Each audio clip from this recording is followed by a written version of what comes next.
अभी आप सुन रहे हैं धर्मेंद्र निर्मलिया को इब्राहिमपुर कंचन इब्राहिमपुर।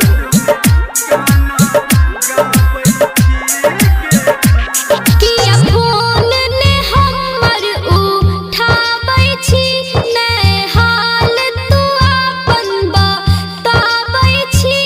जब से दिल हमर तोड़ देला हम गम के गाना गाबै छी तोरा याद में गाना गाबै छी।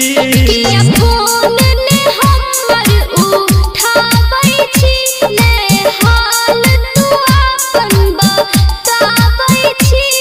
जब से दिल हमर तोड़ देला हम गम के गाना गाबै छी तोरा याद में गाना गाबै छी के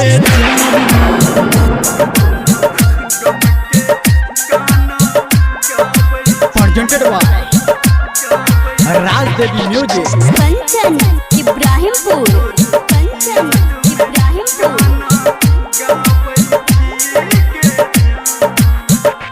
हाँ सबटा सिकवा सबटा गिला तू हमरे पे की थोपै छै।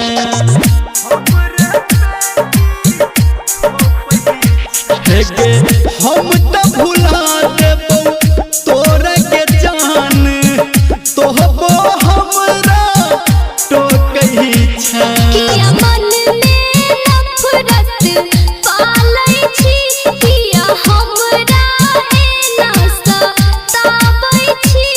जब से दिल हमर तोड़ देला हम गम के गाना गाबै छी तोरा याद में गाना गाबै छी।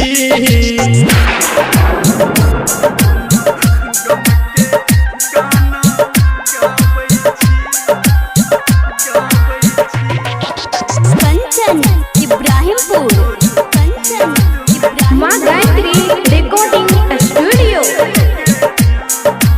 हाँ हाँ हमरा कहले दिल ने दुखेबौ भ गेलै अब गलती गे।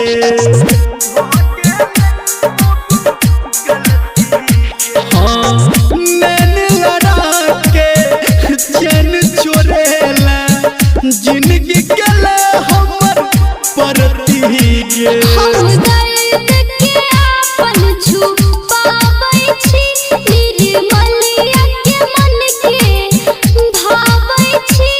जब से दिल हमर तोड़ देला हम गम के गाना गाबै छी तोरा याद में गाना गाबै छी।